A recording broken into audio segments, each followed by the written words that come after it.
This meeting will be Yes, recorded eventually. it is being But recorded now. thank you, thank you. But feel free to go ahead and ask questions in the prompt, and Kelly will take them and bring them up. I don't think people can unmute themselves, but if you can unmute yourself and you want to ask a question live, feel free to go ahead. Just to jump in there, when we're asking questions, I can unmute you if you would like to ask a question that way. That will work. So you could raise your hand as well. Is my video on properly? Okay, yes, looks like. So I want to talk to you about a TV whitespace project that I've been working on for a bit now. And the original title for this session was On the Potential for TV Whitespace, but really I'm going to change it to Quantifying the Potential of TV Whitespace, because this isn't just discussing theoreticals. We've dug into several publicly available data sets that could help predict how to set about doing wide-scale terrestrial wireless installations in public libraries.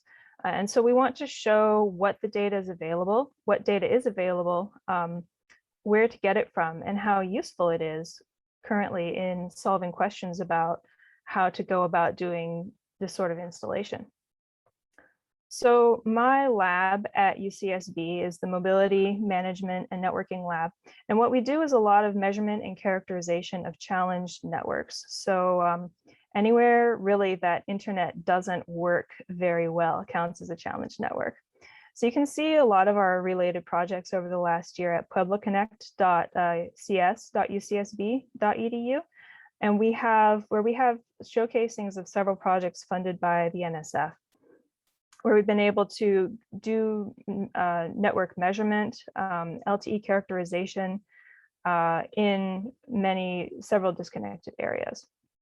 So one project or one technology that kept coming up again and again as we were trying to figure out why internet is so bad in rural areas is television whitespace and what it can accomplish. So it's a long distance, meaning more than just a couple meters.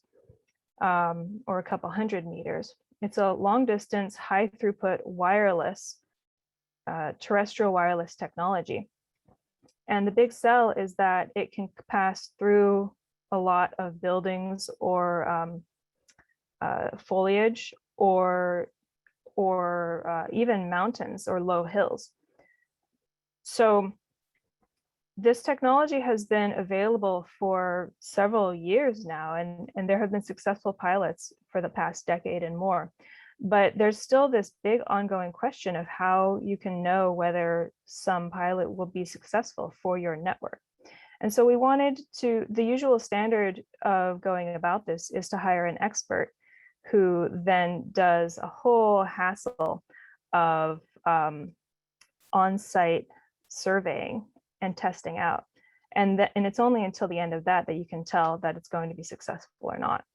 So we wanted to see what public data sets are even available to answer some of these broad questions. Relevantly, the latest FCC broadband report stated that 14 million Americans have no internet access. However, there are some contested studies by companies like Microsoft published on sites like Broadband Now that estimate the actual number is more like 42 million. So regardless of what the actual number is, we can be sure that there are several million Americans who live without satisfactory internet access, especially in rural areas, but in many urban as well. Esther, just wanted to make sure, that I have not been progressing. Just wasn't sure if I'm you're so on pause. sorry. Here is our lab. Here is Puebla Connect. Check out our projects. Here is TV Whitespace. And so picking back up with the number of disconnected Americans, we want to be able to understand what technology options might be available on a wide scale so that we can coordinate momentum around getting these people connected in a systematic way. So the data sets that we found cannot answer some of the big questions. So will we be successful? But we do have a starting point if we think of libraries as community anchors, as the central foci of a community reaching network. So what we can do is start with the public library survey that gives us locations and the census blocks of libraries. And then we partnered with a TV whitespace company called Adaptrum that has access to the FCC federally regulated central database to check what channels could be available for every library location. So then on top of that, we can compare the 2010 census, because the 2020 census has most census blocks available, but not all population counts yet at the block level, to gather actual populations around libraries and the geometry extent of these census blocks. And on top of that, we can bring in the Form 477 fixed broadband records to see what service providers are registered and what speeds they can actually provide and what type of internet service they can provide, whether it's DSL or it's often satellite in a lot of these rural areas. And we don't need any fancy tools to do this, just GeoPandas to do some spatial processing and scripting, and QGIS to do the mapping. So here's the entire PLS data set color-coded, where library locations are shown with the number of available channels. So the PLS data set also gives us some useful information, like the number of terminals that have internet access in each library. And so we can use this to create a binary check of whether a library has an internet connection already or not. And then we can pick that latitude and longitude and take it to the Adaptrum website, the FCC database website, which we can query at scale through our partnership with Adaptrum. But on an individual basis, you have to manually enter the latitude and longitude. And I'm sorry for the scale of this graphic, it's not great. But if you go to this website, you can pick an arbitrary lat long and see for yourself. So you enter an estimated antenna height, say 9 meters. And then it shows you this list of the TV channels that are technically available or not. And so this central list here has mostly X's and then a lot of 16 dBm. 16 is too low. It's the amount of broadcast power. You need at least 36 for a TV white space broadcast. This rightmost has many more options available. And so you can see this is how we pull the difference between, we get a list of available channels to determine the counts in the previous slide. So back in this slide, you can see we can classify each library by the total number of channels available. And then we can start to estimate where, if we were to implement some sort of wide-scale TV white space project, which libraries are the most useful to target from the start. And then we can bring in the fixed broadband records, where they give, where we've matched them to the library names, and it tells us who the holding companies are and then what their advertised upload and download streams are, along with the type of technology available. And so we can do a lot of classification of libraries in terms of these as well. So here's an example zooming in on just Colorado. I picked it because it's nice and rectangular and fits in my slides well. And there are 271 libraries or library entities in Colorado. So if a special collection or several or an administrative branch is co-located with a regular branch, then they appear as separate entries in the public library survey, but technically they'll be sharing the same RF space. And so it doesn't make sense to count that space twice when they're going to, when they would essentially be competing. So we count spectrally unique library locations in this overall data set. And we find that there's 112 of them that don't even, only 112 that have internet even to start with. So that means more than 50% of these public libraries in Colorado don't even have internet access and could potentially be candidates for a terrestrial wireless link. So the other question, besides just connecting new libraries, is how libraries could serve as a dissemination point for an internet gateway into the outer community. So from here on out, we'll assume that we can get every library connected. And from there, we can start looking into how many people live within a practical TV whitespace distance of a library. Excuse me. We can see how many of these people actually have different service providers available currently, and how many would be likely to even use such a service if a library became a gateway to the community. So for Colorado, there are 135, more than half of all census blocks are within 5 miles of a library. And this is important because there's a huge amount of people that can be crammed into a single census block.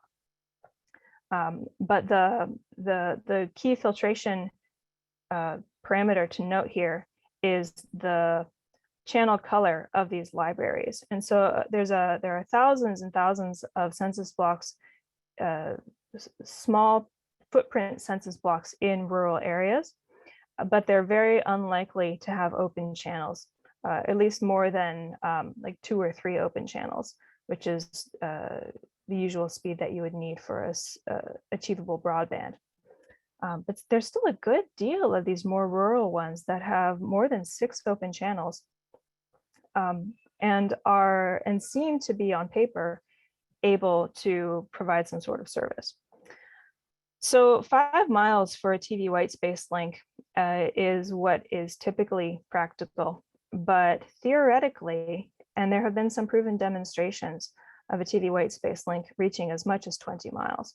And so we want to consider the practical first steps, but also understand the scope of potential of how far a TV whitespace implementation could actually reach.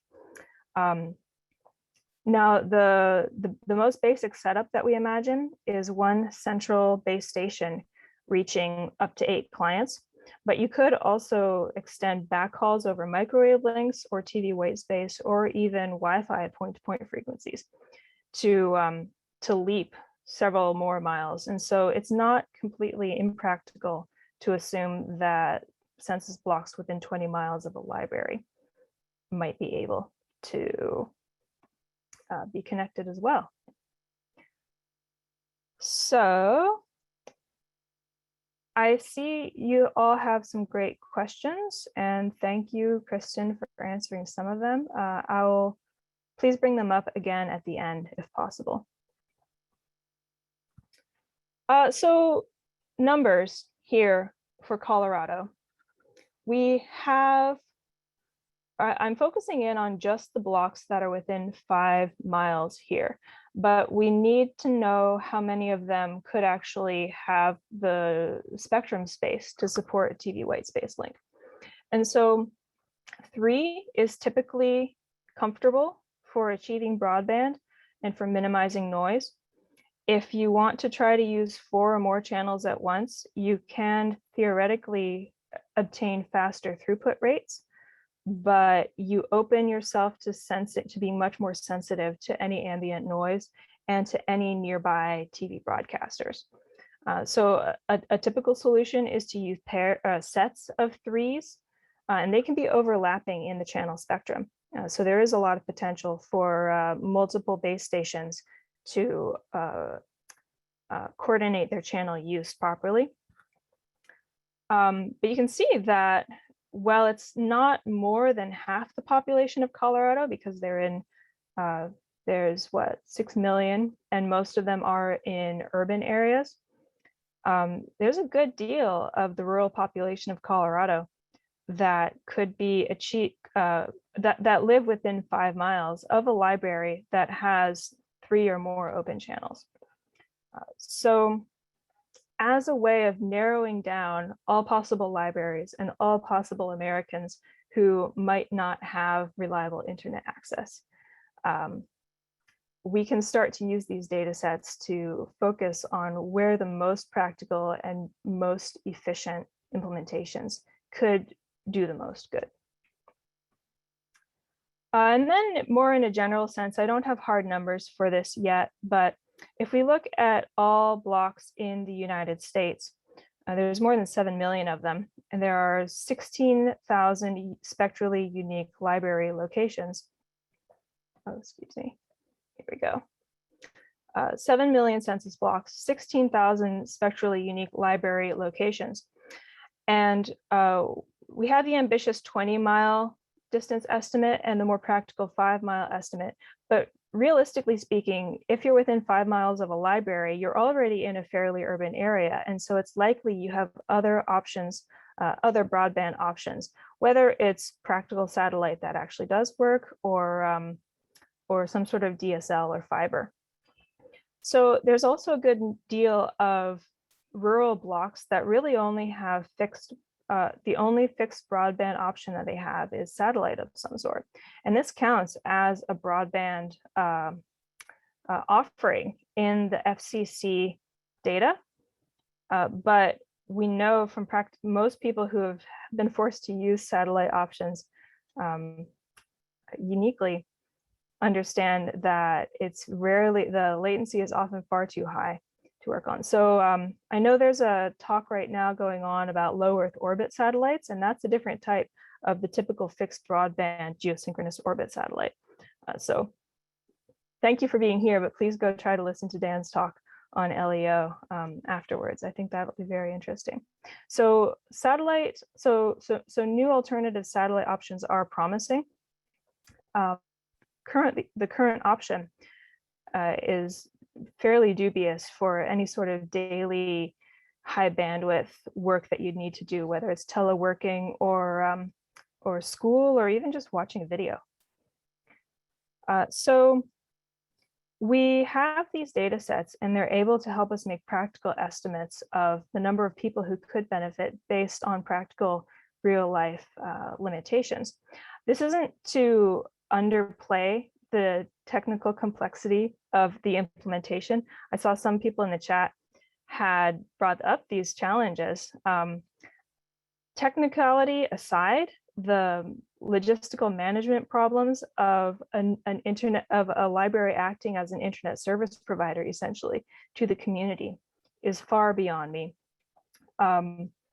The maintenance schedule for making sure that someone is watching this equipment and keeping it from vandalism and making sure it's functioning properly and going up and scraping the ice off during ice storms.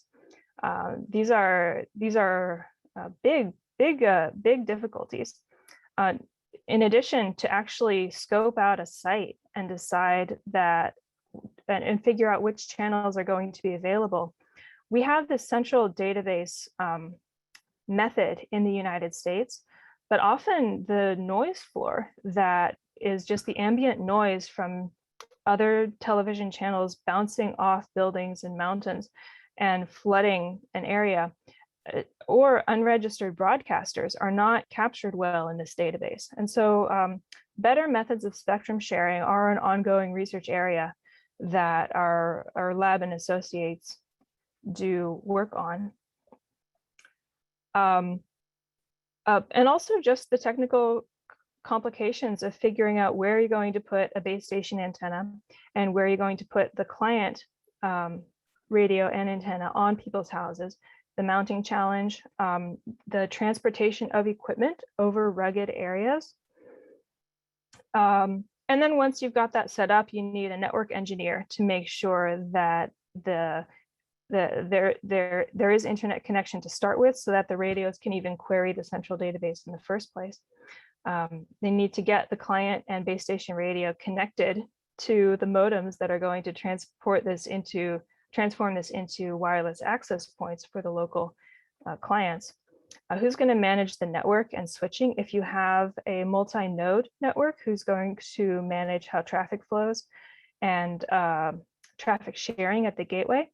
And even calibrating the antenna to point in the ideal place can be quite a hassle to get through. So there are many implementation challenges that this data cannot begin to solve. But these are not insurmountable challenges. They have been solved in dozens, if not hundreds, of pilots around the world. So these are well-defined challenges. And we see the main blocking problem then is the lack of common vision for how to go about an implementation challenge like this, and lack of data sharing on how on technicalities that have caused certain implementations to succeed and where they failed on other projects, or expert tricks that could be gathered into some sort of how to install TV whitespace database. So we see the installation, the site survey, all being dependent on funding, funding available for the equipment and for the technical expertise. But that's all dependent on the social momentum to create common interest and common vision and belief that this sort of project is going to be worthwhile. And so that's where we see public libraries as the keystone, being able to have the management competence and the community engagement to be able to find the type of expertise and motivation that's going to be needed to make this sort of project successful. So we hope to lend our lab's data solving expertise and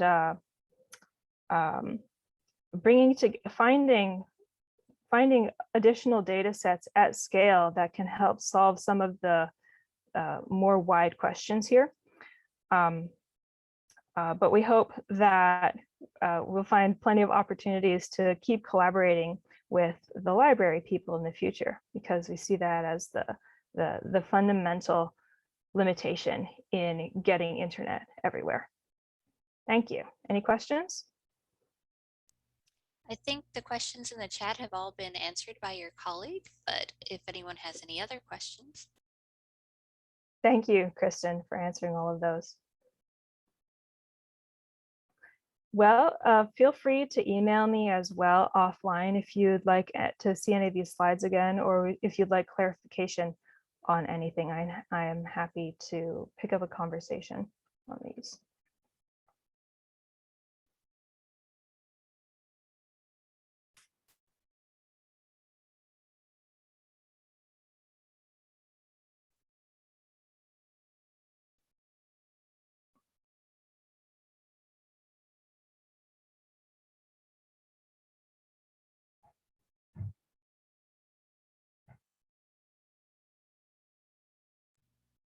Question just came in. Based on existing data, is there high interest to this? I'm probably not the best person to answer that question. I am highly interested, and I'm excited about these data sets and additional ones that we could even bring in, like, well, that's an aside. For high interest, I know that TV whitespace has been touted as a solution with huge potential for the last decade. The problem is that no one seems to know what one way of going about doing it is. We don't currently have any structures set up to do any sort of wide scale implementation. And my lab is more focused on the measurement and characterization of networks. But we would love to be involved if anyone wanted to head this up as a proposal. I'm not sure if that also answers, are there any plans for a beta program? Mm-hmm. If there are, there's not one central plan, no.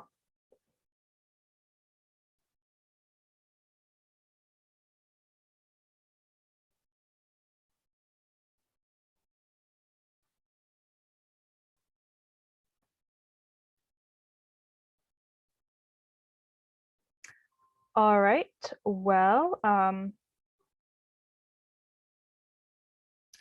so in terms of, the question was, do you have any idea of what type of funding may be needed? Aside from the equipment specs and the labor, it would have to do with creating a management structure to I guess, fund a community ISP based out of a library. And so we imagine that the logistical expertise of libraries and people associated with libraries is a good starting point or searching point for finding people and bringing together people in a community who can start off this. But we also don't have good data sets on funding, on specific funding of various projects. So from a large data set perspective, from what we can do in our lab, there's not a good answer for that yet. However, ideally, if more centrally managed projects can kick off and we can start gathering sufficient data of this sort, what I see these current 4 data sets as answering are these top 2 projects: how to implement a more efficient site survey and how to plan an installation based on where you know your clients and your base station could successfully operate, and how to plan ground truthing trips to make sure that the database availability information is actually going to be accurate. The social momentum gaining around enabling these sorts of projects is what's lacking in kicking off effective rural internet solutions. So and this is the big remaining question.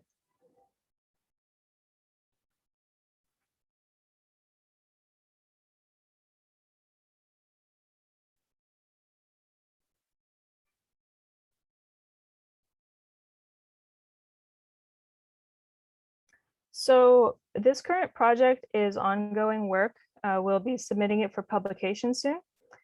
You can see when it does get published, then there will be an update on it on the Pueblo Connect website or our lab website.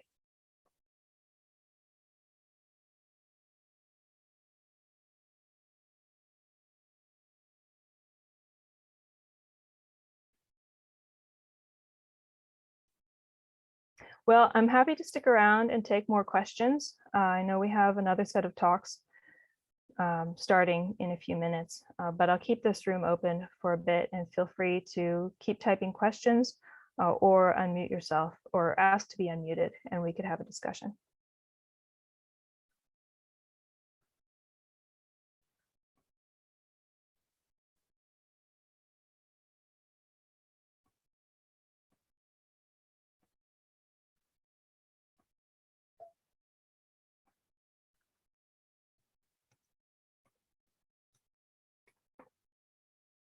Yeah, thank you all for coming.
Kelly, I'm going to go ahead and stop recording.